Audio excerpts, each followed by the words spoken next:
Hello, I'm Fox, and this is This Month in Things. I'm here to bring you some exciting things that happened over the last month in the world of IoT. We try to keep it quick, useful, and informative. Let's dive in.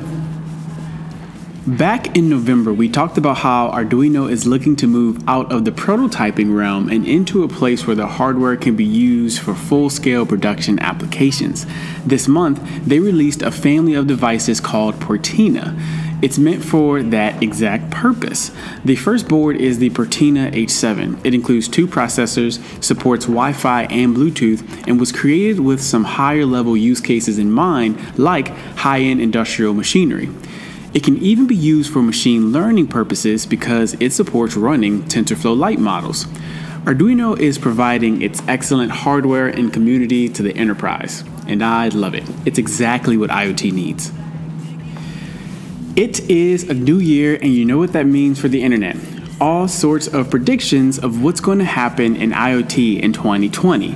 This month, I found 2 awesome stories for you. First, the research leg of Alibaba released their trends for the year. This team has a high focus on AI, so their predictions started there. The research supports the idea that AI and IoT will take a giant leap this year, and it was their first prediction. Also, they had 2 other predictions to support that. For example, they predict some huge computing and chip design advancements that will help accelerate the ability to create AI applications. Their last prediction, on the other hand, was different from the others. They predict that 2020 is the year that large-scale blockchain applications become mainstream. If all of this happens, 2020 will be an incredible year for IoT. Now, on the flip side, based on a study through ABI Research, the Future IoT publication released the trends that won't be ready in 2020. I think looking at the not happening trends are important because a lot of the new predictions are the same ones we saw last year. Some of the trends that they were pessimistic about include 5G, quantum computing, and self-driving trucks. Obviously, there's been huge progress in these technologies. They just feel that it's not enough to support production applications. Yet. MQTT is by far one of the most popular protocols for IoT. Back in March, the standard for the next version of the protocol was finalized as MQTT 5.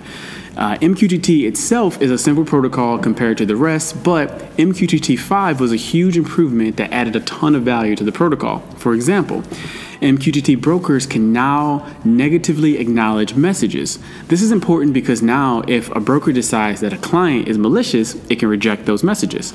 Also, in the current version that's most popular, MQTT messages cannot specify the format that they come in. This is super useful because as clients are parsing messages, they will now be able to determine if it's text, binary, or JSON data, for example.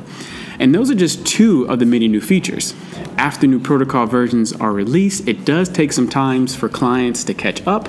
Some of the popular clients I know of have already started their support. However, I'm excited to see where MQTT 5 takes IoT. That's all for this month. If you want to stay tuned into IoT, make sure you like, share, subscribe. But until next time, stay connected.